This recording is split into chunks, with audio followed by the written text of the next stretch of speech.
The dust kicked up by the stagecoach had barely settled when Rebecca stepped down onto the hard-packed earth of Fort Coleman.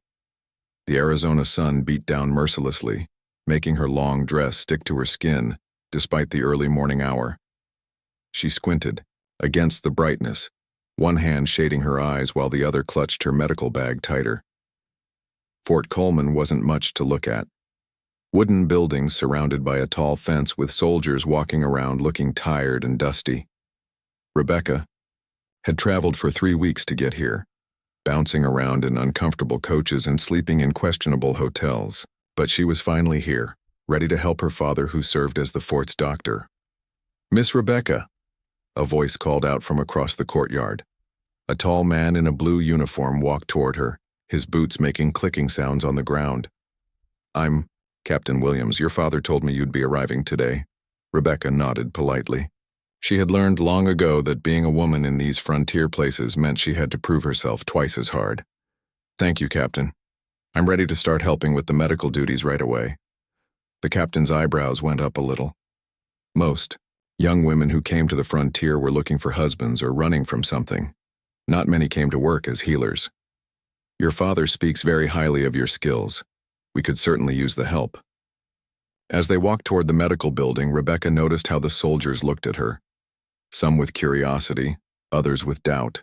She was used to it by now. Back in St. Louis, she had spent years learning from her father and other doctors. She knew how to set bones, stitch wounds, and treat fevers. But out here, being a woman doing man's work always raised questions. The medical building was small but clean. Her father, Dr. Hayes, looked up from his desk when she entered.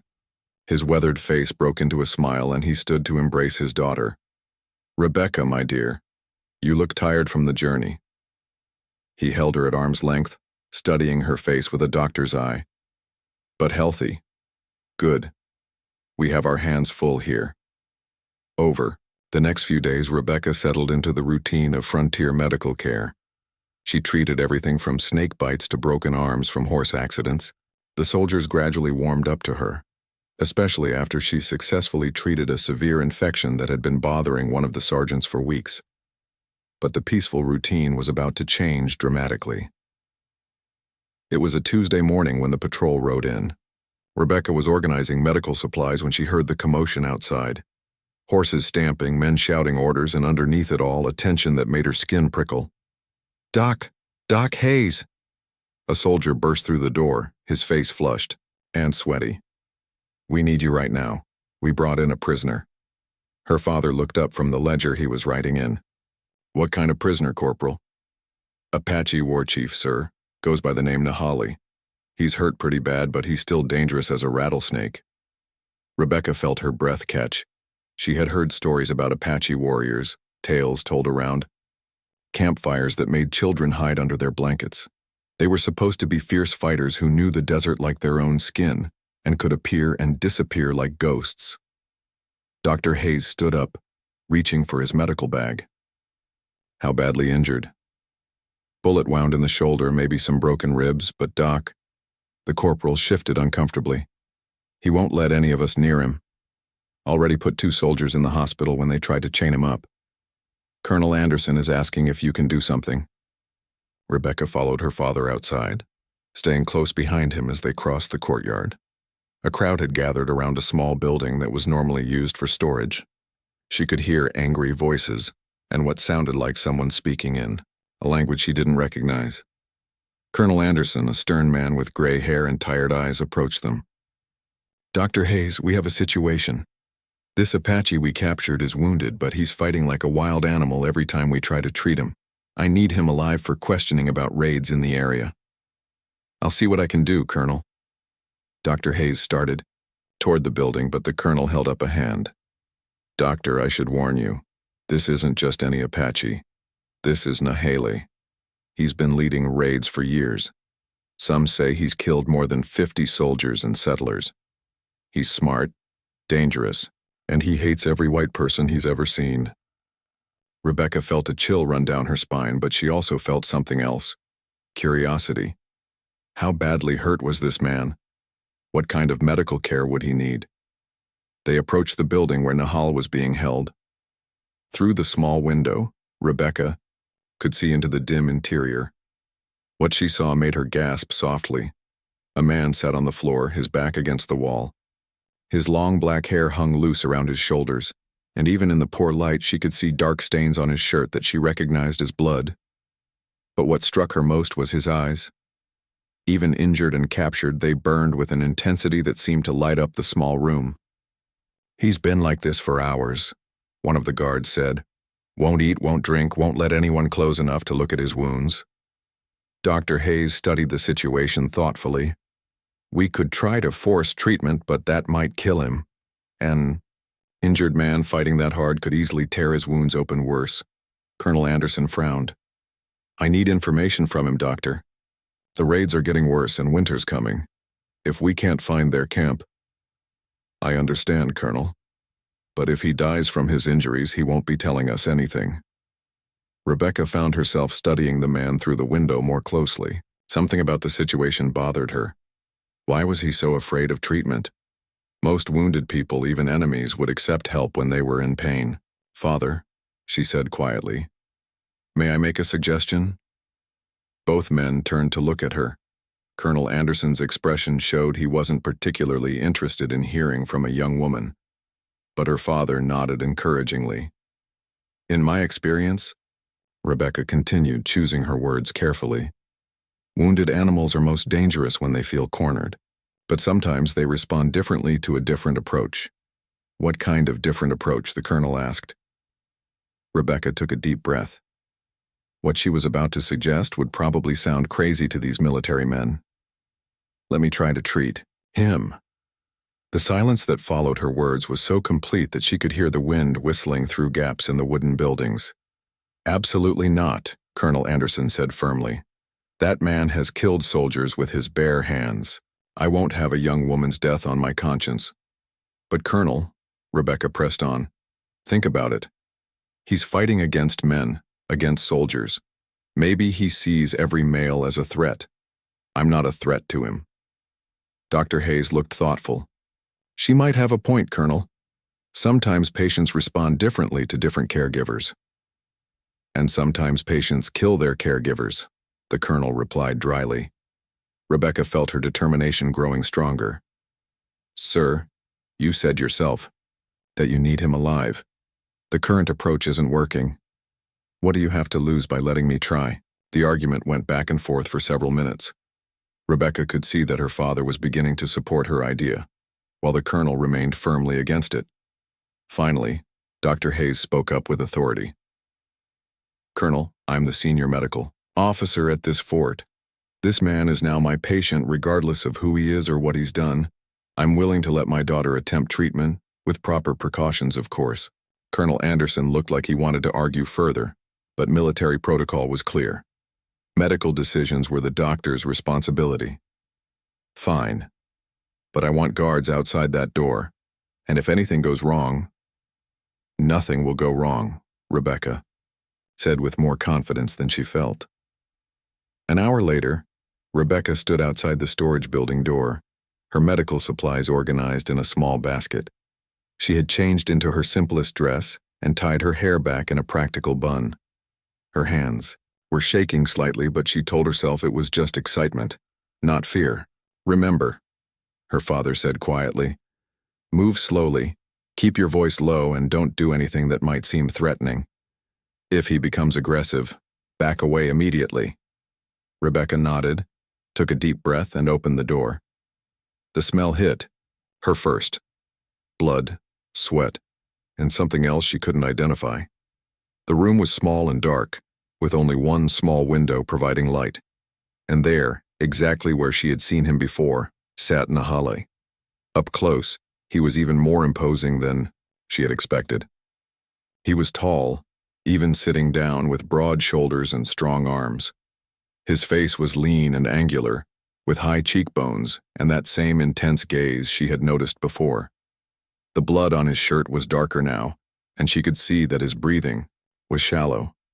For a long moment, they simply looked at each other. Rebecca tried to read his expression, but his face might as well have been carved from stone. She couldn't tell if he was surprised to see a woman, angry, or simply waiting to see what she would do. "Hello," she said softly, setting her basket down near the door but not approaching any closer. My name is Rebecca. I'm here to help with your injuries. Nahali said nothing, but his eyes followed her every movement. Rebecca had treated many reluctant patients over the years. Stubborn old men who refused to admit they needed help, frightened children who thought doctors were scary, and proud people who didn't want to seem weak. But this was different. This man wasn't just reluctant. He was genuinely dangerous. Rebecca moved slowly across the small room, her soft-soled shoes making barely any sound on the wooden floor. Every instinct told her to be careful, but her medical training kept her focused on what she could see of Nahali's injuries. The bloodstain on his shirt had spread, and she noticed how he favored his left side. I'm going to set my basket down here, she said quietly, choosing a spot about 3 feet away from him, close enough to work, but far enough that he wouldn't feel trapped. Then I need to see your wounds to know how to help. Nahali watched her every movement with those intense dark eyes. Up close, Rebecca could see that his face was younger than she had expected, maybe early 30s at most. His skin was weathered from years in the sun, but there were no deep lines of age around his eyes. You said you're not afraid? He said, his voice still rough. But I smell fear on you. Rebecca paused in arranging her supplies. She had forgotten how acute some people's senses could be, especially those who lived close to the wilderness. You're right. I'm afraid, but not of treating your injuries. I'm afraid of making a mistake that could hurt you worse. This seemed to surprise him. His eyebrows drew together slightly as he studied her face. You fear to hurt me? I am enemy. You're a patient, Rebecca replied simply. When someone is injured, they stop being an enemy and become someone who needs help. She opened her medical kit and began laying out clean cloths, a bottle of disinfectant, and her sewing supplies. The familiar routine of preparing for treatment helped calm her nerves. First, I need to see the bullet wound, she said. Can you remove your shirt, or do you need help? Nahali's jaw tightened. For a moment, Rebecca thought he might refuse. Then, moving carefully to avoid jarring his injured shoulder, he began to pull the blood-stained shirt over his head. What Rebecca saw made her catch her breath, but not from fear this time. Nahal's chest and arms were covered in scars. Some were small and round, obviously from bullets or arrows. Others were long and thin, probably from knives or claws. But these weren't random marks of violence. They formed patterns, designs that had been carefully created. These are beautiful, she whispered without thinking. Nahali had frozen with his shirt half off, staring at her in confusion. Beautiful? Rebecca felt heat rise in her cheeks. She hadn't meant to speak aloud. I'm sorry. I didn't mean to stare. It's just, these scars, they're not just from fighting, are they? Some of them were made on purpose. Slowly, Nahali pulled his shirt the rest of the way off. You see scars. Other white people see marks of savage. I see stories, Rebecca said honestly. She pointed to a series of small parallel lines on his upper arm. These look like they might mark important events. And this one, she gestured to a more elaborate design on his chest. It looks almost like a map. The change in Nahali's expression was immediate and dramatic. His whole body went rigid, and his eyes became hard and dangerous again. You see too much, white woman. Rebecca realized she had made a serious mistake. Whatever that scar pattern was, it was clearly something private, something important. I'm sorry, I didn't mean to overstep. I'm just here to treat your bullet wound. But the damage was done. The small amount of trust that had been building between them seemed to evaporate. Nahali's hand moved to cover the elaborate scar on his chest, and Rebecca could see him weighing whether to put his shirt back on and end the medical treatment. Please, she said quietly. Whatever that design means, I don't need to understand it to help you. I just need to clean and treat your wounds. For a long, tense moment, they stared at each other. Rebecca held her breath, knowing that her chance to help this man hung by a thread. Finally, Nahali spoke. You clean wounds. You say nothing about what you see. You understand? I understand completely, Rebecca agreed quickly. Whatever I see here stays between us." Nahale lowered his hand and Rebecca got her first clear look at the bullet wound. It was in the fleshy part of his shoulder, just below the collarbone. The bullet had gone clean through, which was good news, but the edges of the wound were red and beginning to show signs of infection. "This needs to be cleaned right away," she said, reaching for her disinfectant. "It's going to hurt quite a bit." "Do it," Nahale said simply. Rebecca soaked a clean cloth with the harsh-smelling liquid. "This will burn at first, but it will help prevent the infection from getting worse." When the disinfectant touched the wound, Nahale's entire body tensed, but he made no sound, not even a sharp intake of breath. Rebecca had seen grown men cry from much less painful treatments. As she worked, cleaning both the entry and exit wounds, Rebecca found herself stealing glances at the man she was treating. Without the blood and dirt, she could see that he was actually quite handsome. His features were strong and well-defined, and there was an intelligence in his eyes that the soldiers' stories had never mentioned. "You've been hurt like this before," she observed, noting how he held perfectly still despite what had to be considerable pain. "Many times." His voice was steady, controlled. "White soldiers, they like to shoot Apache." Rebecca paused in her work. "And Apache like to shoot white soldiers." Nahal looked at her sharply as if expecting to see judgment or anger in her face. Instead, he found only thoughtful sadness. "Yes," he said after a moment. "We shoot white soldiers. We fight to protect our people, our land." "Why?" Rebecca asked, then immediately wondered if she should have. She was supposed to be treating his wounds, not interrogating him about the war.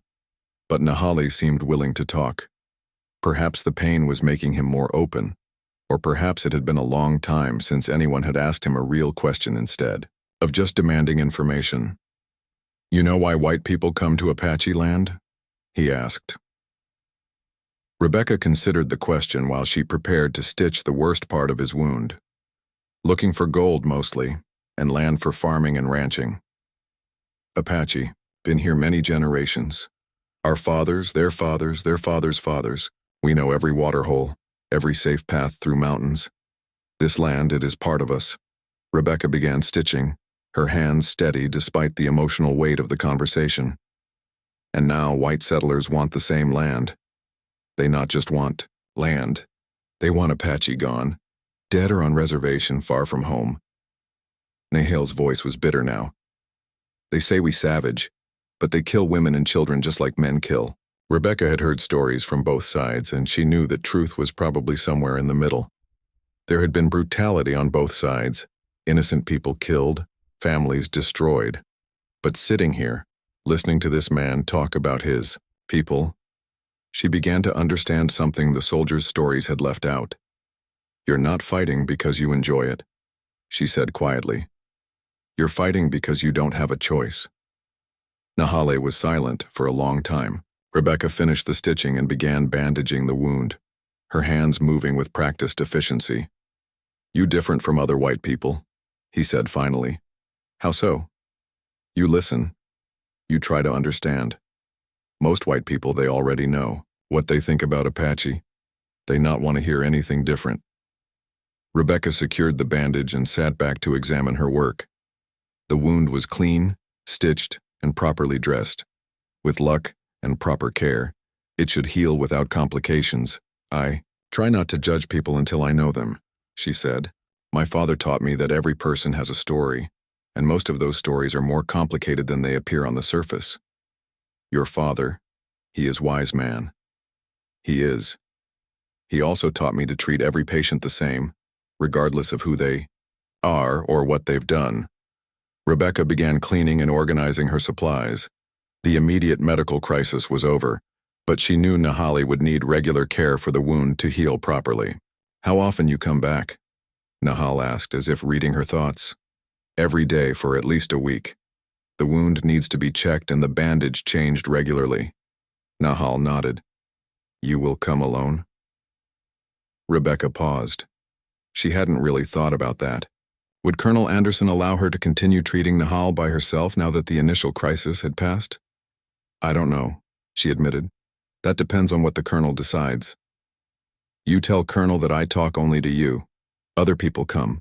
I say nothing. Rebecca looked at him in surprise. You'd be willing to share information about the raids? I think about it, Nahali said carefully. But only with you. Rebecca felt a strange flutter in her chest. Why would this fierce warrior trust her enough to consider sharing military information? They had only just met, and she was supposed to be his enemy. Why me? She asked. Nahali was quiet for a moment, and when he spoke, his voice was thoughtful. You see scars on my body, but you not see monster. You see person who is hurt and need help. Most white people, they look at Apache and see only enemy. Rebecca felt heat rise in her cheeks again. The truth was she was beginning to see much more than just a patient when she looked at Nahali. There was something about his quiet dignity, his intelligence, and yes, his physical strength, that she found compelling in a way that confused her. I should go, she said quickly, standing and gathering her supplies. Your wound needs rest now. As she reached the door, Nahali spoke again. Rebecca. The sound of her name in his deep voice made her turn around. Thank you, he said simply. Rebecca felt her heart skip a beat. You're welcome. Rebecca woke before dawn, her mind immediately turning to the patient she would see today. She had dreamed about Nahali during the night, strange dreams filled with desert landscapes and voices speaking in languages she didn't understand. But what stayed with her most clearly was the memory of his eyes, dark and intelligent, watching her every move. She dressed carefully, choosing her most practical dress and making sure her medical supplies were perfectly organized. As she walked across the fort's courtyard in the early morning light, she noticed that fewer soldiers were around. Most were probably still sleeping or on patrol duties. The guard outside the storage building nodded to her respectfully. Word had already spread that the mysterious Apache prisoner was allowing treatment from the doctor's daughter, something that had surprised everyone at Fort Coleman. Morning, Miss Rebecca, the guard said quietly. He's been awake for about an hour. Heard him moving around in there. Rebecca thanked the guard and approached the door. She paused for a moment, her hand on the handle, wondering what kind of mood Nahali would be in today. Yesterday had ended on a positive note, but overnight, he might have had time to regret opening up to her. She knocked softly on the door. Nahali, it's Rebecca. I'm here to check your wound. Come, his voice replied from inside. Rebecca entered the dim room and immediately noticed changes from the day before. Nahali had managed to clean himself up somewhat, and his long hair was now neatly braided down his back. He sat in the same position against the wall, but he looked more alert, more aware of his surroundings. Good morning, Rebecca said, setting down her medical kit. How are you feeling today? Better, Nahali replied, and indeed his voice sounded stronger. Shoulder still hurt, but not like yesterday. That's a good sign. The pain should continue to decrease each day if the wound is healing properly. Rebecca began unpacking her supplies, but she was very aware of how Nahali was watching her. Yesterday, his attention had felt dangerous, like a wild animal deciding whether she was a threat. Today, it felt different, more curious, maybe even friendly. May I check the bandage? She asked. Nahali nodded and began carefully removing his shirt. Rebecca noticed that he moved more easily today, though he still favored his injured shoulder. When she unwrapped the bandage, she was pleased to see that the wound looked much better. The angry redness around the edges had faded, and there was no sign of infection beginning to set in. This is healing very well, she told him as she cleaned around the stitches. You must have a strong constitution. Apache learned to heal fast, Nahal said. In desert, wounded person who not heal quick become dead person. Rebecca nodded as she applied fresh disinfectant. Again, Nahali showed no reaction to what had to be significant pain. You've lived in the desert your whole life? Born there. Learned to walk there. Learned to hunt, to find water, to read signs, in rocks and sky. As Rebecca worked, she found herself genuinely curious about Nahali's life. What's it like? Living that way, I mean. Nahali was quiet for a moment, considering how to answer. White people think desert is empty, dangerous place. But for Apache, desert is home. Every plant, every rock, every animal has purpose. Nothing is wasted. Rebecca began applying a fresh bandage. It sounds like a hard life. All life is hard, Nahale replied. But Apache life is free. We go where we want, when we want. We follow seasons, follow animals, follow water. We not tied to one small piece of land. But now, Rebecca hesitated, not sure if she should continue. Now white people want Apache to live on reservation. Small piece of bad land where nothing grow, where game animals not come. They want us to be farmers, to live like white people. There was sadness in his voice now, and Rebecca could hear the pain of loss. Not physical pain this time, but something deeper. You can't imagine giving up the old way of life, she said quietly. Can you imagine giving up everything you know? Your family, your home, your way of understanding world? Can you imagine someone telling you that everything your parents and grandparents taught you is wrong? Rebecca considered this as she secured the bandage. When she thought about it that way, she began to understand why the Apache fought so fiercely against being moved to reservations. They weren't just fighting for land, they were fighting for their entire way of existing in the world. No, she admitted. I can't imagine that. This is why we fight, Nahale said simply.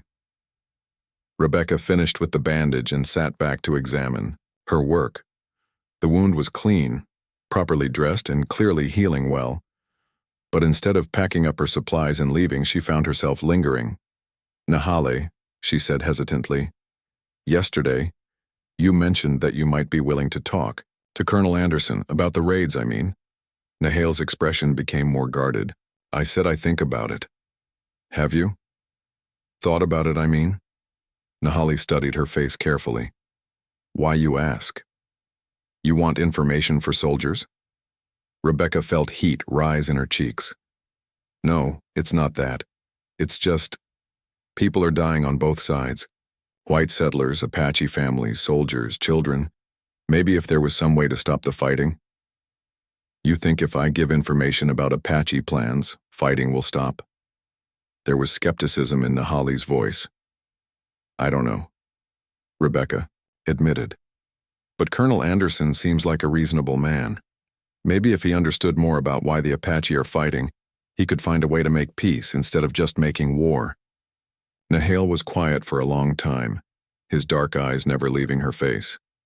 Rebecca had the uncomfortable feeling that he was seeing much more than she intended to show. You care about Apache people? He asked finally. I care about all people, Rebecca replied. I became a healer because I believe every life is valuable. Even Apache life? Yes, even Apache life. Nahale nodded slowly. Most white people not think that way. Maybe not, but I do. Another long silence fell between them. Rebecca began to wonder if she had pushed too hard, asked too many questions. But then Nahale spoke again. You want to know about raids? About why Apache attack white settlements? Rebecca nodded, though she wasn't entirely sure she was ready for what he might tell her. Last month, white soldiers attack Apache camp. Women and children there hiding in mountains. Soldiers not care. They shoot everyone they see. Rebecca felt her stomach tighten. Everyone? My sister was there. She had baby little girl, only 2 summers old. Nahale's voice remained steady, but Rebecca could see the pain in his eyes. She didn't need to ask what had happened to his sister and her child. After that, Nahale continued, young Apache warriors, they want revenge. They not listen to elders who say be careful, be smart. They just want to hurt white people like white people hurt Apache. Rebecca felt tears prick at her eyes. So the, raids are revenge, but revenge just bring more revenge. More dead Apache, more dead white people. It not solve anything. But you keep fighting. What else we do? Nahale's voice was bitter now. We stop fighting. We die slow on reservation. We keep fighting. Maybe we die quick in battle. But at least, we die free. Rebecca sat in stunned silence, trying to process what Nahale had told her. The situation was so much more complex than she had realized. Both sides had legitimate grievances, both sides had lost innocent people, and neither side seemed to know how to break the cycle of violence. What if there was another way? She asked quietly. What other way? Rebecca took a deep breath. What she was about to suggest was probably foolish, maybe even dangerous, but she had to try. What if you talked to Colonel Anderson, not about Apache military plans, but about what you just told me? About your sister, about why your people are fighting.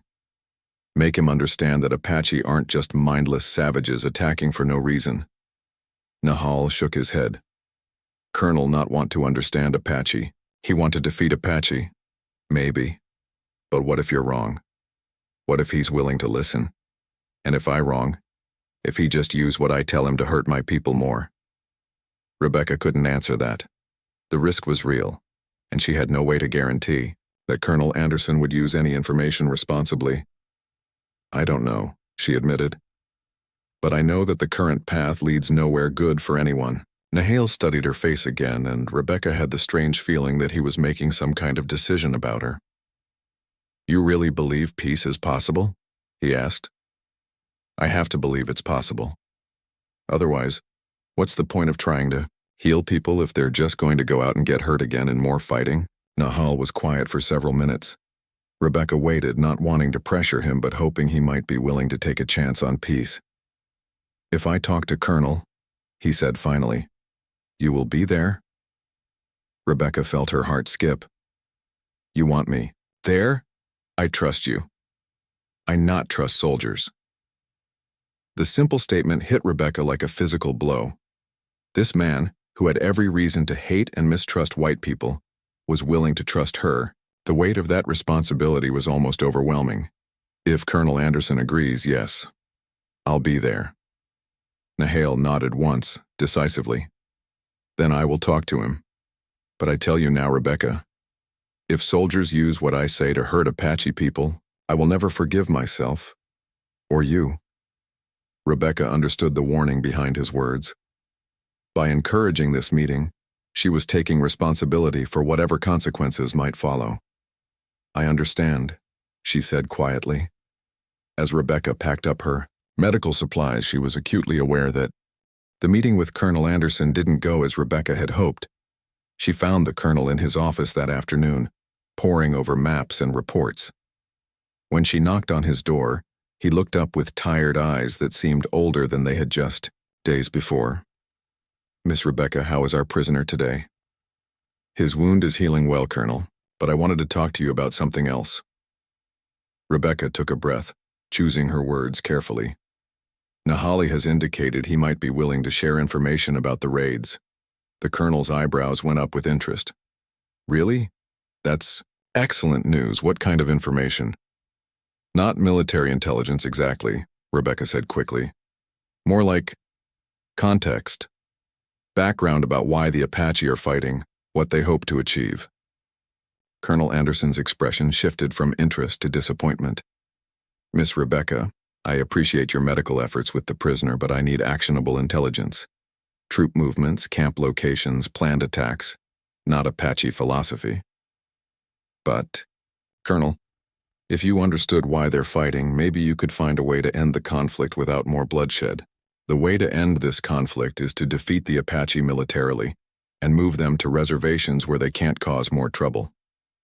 Rebecca felt frustration building in her chest. What if there was another way? There isn't, Colonel Anderson said firmly. Miss Rebecca, I know you mean well, but warfare isn't something you can solve with kindness and understanding. These Apache have killed dozens of soldiers and settlers. They understand only strength. Have you ever actually talked to any Apache about what they want, what they're afraid of? The colonel's face hardened. I've been fighting Apache for 8 years. I know exactly what they want, to drive every white person out of Arizona territory. And I know what they're afraid of. Nothing. They're savage fighters who show no mercy. Rebecca realized she was getting nowhere with this approach. Nahal isn't like that, Colonel. He's intelligent, thoughtful. He wants to protect his people, not hurt anyone unnecessarily. Miss Rebecca, Colonel Anderson stood up from behind. His desk. I'm going to say this as gently as I can. You've spent a few days treating this man's wounds and you've formed some kind of sympathetic attachment to him. That's understandable. You have a healer's heart. But don't let that cloud your judgment about what he really is. And what is he really? A killer. A man who has murdered innocent settlers, including women and children. A war chief who has led raids that have terrorized this entire territory. Rebecca felt her heart sink. There was no reaching Colonel Anderson with reasonable arguments. His mind was made up about the Apache, about Nahale, about the entire situation. So you won't meet with him? Won't even listen to what he has to say? If he wants to provide information about Apache military plans, I'll listen. Otherwise, no. Rebecca left the colonel's office feeling defeated and frustrated. How could she go back to Nahale and tell him that the colonel wasn't interested in understanding the Apache perspective? How could she explain that the man she had hoped might be reasonable was just as fixed in his thinking as anyone else? But as she walked across the fort's courtyard, Rebecca began to realize something that made her stomach tighten with worry. Her disappointment about the colonel's attitude wasn't just about the missed opportunity for peace. It was personal. She was upset because Colonel Anderson had dismissed Nahale as nothing more than a savage killer. When had her feelings about her patient become so complicated? That evening, Rebecca found herself unable to concentrate on anything. She tried to help her father with medical supplies, but her mind kept wandering. She attempted to read a book, but the words might as well have been in a foreign language. Finally, she gave up and decided to take a walk around the fort. The evening air was cooler, and most of the soldiers were either at dinner or settling in for the night. As she passed the storage building where Nahale was kept, she noticed that the guard was gone. Probably getting dinner, she thought. The building looked quiet and peaceful in the gathering dusk. Without really planning to, Rebecca found herself approaching the small window. She told herself she just wanted to check on her patient, make sure he was all right. But deep down, she knew she wanted to see him again, to talk to him without the formal structure of a medical examination. Through the window, she could see Nahale sitting on the floor as usual, but something was different. His head was tilted, back against the wall, and his eyes were closed. For a moment, Rebecca worried that something was wrong with his wound. Then she heard it. Nahale was singing. The sound was unlike anything Rebecca had ever heard. It was low and melodic, with a rhythm that seemed to match the beating of her own heart. The words were in Apache, so she couldn't understand them. But the emotion behind the song was unmistakable. It was sad and beautiful and somehow full of longing. Rebecca stood transfixed, listening to this private moment. She knew she should walk away, that she was intruding on something personal. But she couldn't make herself move. The song ended, and Nahale opened his eyes. Somehow he looked directly at the window where Rebecca stood. Their eyes met through the glass, and Rebecca felt her cheeks burn with embarrassment at being caught. But Nahale didn't look angry or annoyed. Instead, he gestured for her to come inside. Rebecca hesitated. It was after dark. The guard was gone, and she had no medical reason to visit. If anyone saw her entering the prisoners' quarters at night, it would cause a scandal that could destroy her reputation. But something in Nahale's expression made her decision for her. She walked to the door and quietly let herself in. "I'm sorry," she said immediately. "I heard singing and I was worried something might be wrong." "You like Apache song?" Nahale asked. "It was beautiful. Sad, but beautiful." Nahale gestured for her to sit down across from him. Rebecca arranged her skirts carefully and settled herself on the floor. "What was the song about?" she asked. "Old song. About warrior, who must leave his home, travel far from his people." Nahale was quiet for a moment. "About loneliness." Rebecca felt her heart ache for him. "You're lonely here." "Apache not meant to be alone. We live with family, with clan. Always people around, always voices to hear." "How long has it been since you've seen your people?" "Many weeks. I was scouting ahead of main group when soldiers catch me." Rebecca tried to imagine what it would be like to be completely cut off from everyone and everything familiar. "Your family must be worried about you." Nahali's expression grew darker. If they still live? What do you mean? Soldiers been hunting Apache all summer. My people, they move camp often, try to stay hidden. But white soldiers have Apache scouts now, Apache who work for Army. Harder to hide, Rebecca was shocked. Apache working for the Army, against their own people. Some Apache, they think only way to survive is to help white people. They guide soldiers to Apache camps, help track Apache war parties. The bitterness in Nahali's voice was unmistakable. Rebecca could see that this betrayal by his own people hurt him more than anything the white soldiers had done. That must be incredibly painful, she said softly. Apache who help soldiers, they think they save Apache lives. But they wrong. White people not want Apache alive, even Apache who help them. They want Apache gone. Rebecca didn't know what to say to that. She was beginning to understand that the situation was even more complex than she had realized. Not only were white settlers and Apache at war, but the Apache themselves were divided about how to respond to the white presence.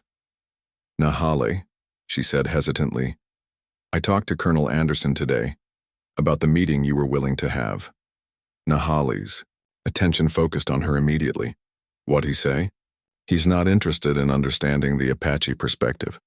He only wants military information about troop movements and camp locations. Nahali nodded grimly. I thought he would say that. I'm sorry. I really believed he might be willing to. Listen, you have good heart, Rebecca. But most white people, they not want to understand Apache. Easier to think we are monsters than to think we are people fighting for home and family. Rebecca felt tears prick at her eyes. It's not right. Many things not right in this world. They sat in comfortable silence for a few minutes. Rebecca found herself studying Nahali's face in the dim light from the window. Even relaxed, he looked alert, ready for danger. But there was also a gentleness there that she was sure most people never saw. Rebecca, Nahal said quietly, why you come here tonight? Really? Rebecca felt heat rise in her cheeks again. How could she explain something she didn't fully understand herself? I wanted to see you, she admitted. Not as a doctor checking on a patient, just see you. You know this is dangerous for you. If soldiers find you here, they think wrong things. I know. Then why you take this risk? Rebecca met his eyes directly. Because I care about you. More than I should, probably. The words hung in the air between them. Rebecca couldn't believe she had said them out loud. Nahale was very still for a moment. Then he reached across the space between them and gently touched her hand. I care for you too, Rebecca. More than is wise for Apache warrior and white woman. The touch of his fingers on her skin sent a shock through Rebecca's entire body. She had never felt anything like it before. It was as if every nerve ending had suddenly come alive. This is impossible, she whispered. Yes, Nahali agreed. Completely impossible. 3 days passed in a strange, tense routine. Rebecca continued her daily medical visits to check on Nahali's healing wound, but their conversations remained carefully professional. Both of them seemed to understand that they had crossed a dangerous line and needed to step back. But the careful distance between them only made Rebecca more aware of her feelings. Every time she looked at Nahali, every time their hands accidentally touched during the medical examinations, every time he said her name in that deep, gentle voice, she felt her heart race. She knew she was in trouble. On Thursday morning, everything changed again. Rebecca was in the medical building organizing supplies when her father burst through the door. His face was grim and she could see worry lines around his eyes. Rebecca, we have a problem, a big one. What's wrong? There's been another raid. A supply wagon about 20 miles south of here. 3 drivers killed, wagon burned, supplies stolen. Rebecca felt her stomach tighten. Apache? That's what Colonel Anderson thinks, and he's convinced that our prisoner was somehow involved in planning it. That's impossible, Rebecca said immediately. Nahali has been locked up here for over a week. How could he have planned anything? Dr. Hayes looked at his daughter with concern. Rebecca, you're getting too emotionally involved with this patient. I'm not. Yes, you are. And it's understandable. You've been spending time with him every day, talking to him, seeing him as a person instead of an enemy. But you need to remember what he is. What he is, Rebecca repeated, feeling anger rise in her chest, is a man whose wound I've been treating. A man who has been cooperative and peaceful while he's been here. He's also a war chief who has led raids against white settlers. Rebecca wanted to argue, but she knew her father was right about her emotional involvement. The problem was, she couldn't separate her feelings for Nahali the person from her medical duty to Nahali the patient. What does Colonel Anderson plan to do? She asked. He's bringing in a specialist, someone who knows how to extract information from hostile prisoners. The way her father said, extract information made Rebecca's blood run cold. You mean torture? I mean questioning techniques that are more persuasive than ordinary conversation. Father, you can't let them hurt him. He's still healing from his injuries. Rebecca, that decision isn't mine to make, and it isn't yours either.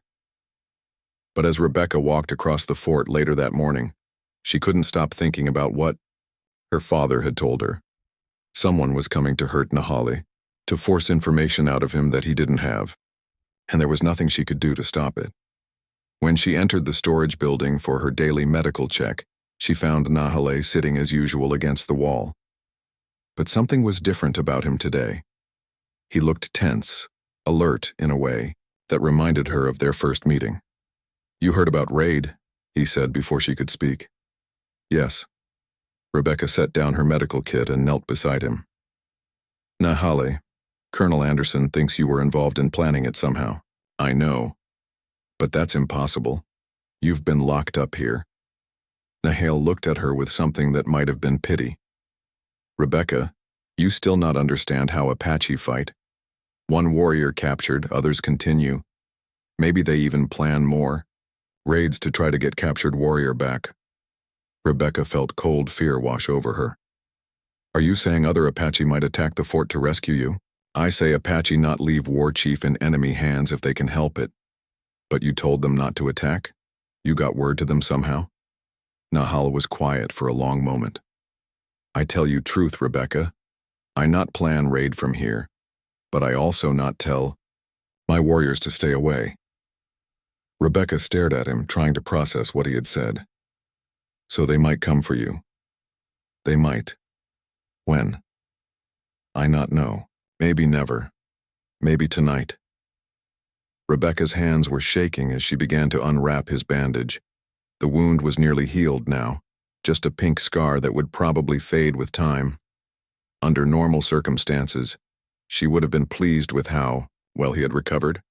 But these weren't normal circumstances. Nahal, she said quietly. Colonel Anderson is bringing in someone to question you, someone who uses harsh methods. Nahali's jaw tightened, but he didn't seem surprised. How harsh? I don't know exactly, but Father said they're trained to extract information from hostile prisoners. Torture, Nahali said flatly. Yes, Nahali nodded grimly. When? Tonight, I think. Maybe tomorrow morning. And you come to warn me? Rebecca realized that yes, that was exactly what she had done. Somehow, without consciously deciding, she had chosen to warn Nahali about what was coming instead of simply performing her medical duties. I don't want them to hurt you, she said simply. Nahali reached out and gently touched her cheek. You have good heart, Rebecca. But this puts you in danger. If soldiers know you warn me, I don't care. You should care. Your life here, your father, your future, all could be destroyed. Rebecca looked into his dark eyes and realized that she had already made her choice. Somewhere over the past week, her loyalty had shifted from the fort and its mission to this man and his well-being. What if I helped you escape? She whispered. The words hung in the air between them like something dangerous and electric. Nahale went very still. You know what you say? I know what I'm saying. If I escape, soldiers will hunt me. They will hunt anyone who helped me. You could never go back to old life. Rebecca felt her heart pounding so hard she thought it might burst. What if I don't want to go back to my old life? Nahale studied her face intently. You mean you come with me? Live with Apache? I mean I can't stand by and watch them torture you. I can't pretend to be loyal to people who would do that to someone I... She stopped, unable to finish the sentence. Someone you what? Rebecca took a shaky breath. Someone I love. The word seemed to echo in the small room. Rebecca couldn't believe she had said it, but now that it was out, she realized it was completely true. She loved this man, impossible as it was. Rebecca, Nahale said gently, you not know what Apache life is like. Always moving, always hiding, sleeping on ground, eating whatever food we can find. You used to soft life, to safety. I'm stronger than you think. I know you strong, but this not about strength. This about giving up everything you ever knew. Rebecca reached out and took his hands in hers.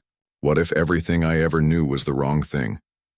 Nahale was quiet for a long time, his thumbs gently stroking across her knuckles. Rebecca could almost see him thinking, weighing possibilities and consequences. If we do this, he said finally, there's no going back ever. I understand, and we might not survive. Desert is dangerous. Soldiers will hunt us. My own people might not accept white woman. I understand. You give up, Father.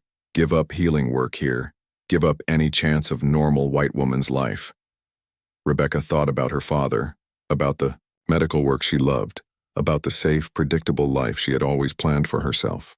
Then she thought about watching Nahale being tortured for information he didn't have, about never seeing him again, about going back to a life that would feel empty and meaningless now. I understand, she said again, and I want to do it anyway. Nahale lifted their joined hands and pressed his lips gently to her knuckles. Then we must plan carefully. One mistake and we both die. For the next hour they planned in whispers. Rebecca would drug the night guard's coffee with laudanum from her medical supplies. While the guard slept, she would free Nahale from his chains and they would slip out of the fort together. It was a dangerous plan with a dozen ways it could go wrong, but it was their only chance. Where will we go? Rebecca asked. North, into mountains. Find my people if they still alive. And then? Then we see if Apache will accept white woman who help Apache warrior escape. Rebecca nodded, trying to project confidence she didn't entirely feel. As evening approached, Rebecca prepared for what might be the last night of her old life. She wrote a letter to her father trying to explain her decision in a way that wouldn't hurt him too much. Dear Father, she wrote, by the time you read this, I will be gone. I want you to know that this decision has nothing to do with you, and everything to do with my own conscience. I cannot stand by and watch an innocent man be tortured. I cannot pretend to support actions that go against everything you taught me about the value of human life. I love you, and I hope someday you will understand. Your daughter, Rebecca. She left the letter on her bed where her father would find it in the morning. At midnight, Rebecca made her way across the dark fort with a cup of coffee laced with enough laudanum to put a man to sleep for hours. Her heart was beating so loudly, she was sure everyone in the fort could hear it. The night guard, a young soldier named Private Martinez, accepted the coffee gratefully. That's mighty kind of you, Miss Rebecca. Gets cold out here at night. I couldn't sleep, Rebecca lied. Thought you might like some warm coffee. 20 minutes later, Private Martinez was slumped against the wall, snoring softly. Rebecca unlocked the storage building and slipped inside. Nahale was already awake, dressed, and ready to go. Guard is asleep, she whispered. Nahale nodded and held out his hand so she could unlock the shackles around his wrists. Her hands were shaking so badly it took several tries to get the key to work. Finally, the chains fell away. Nahale rubbed his wrists where the metal had chafed his skin, then looked at Rebecca seriously.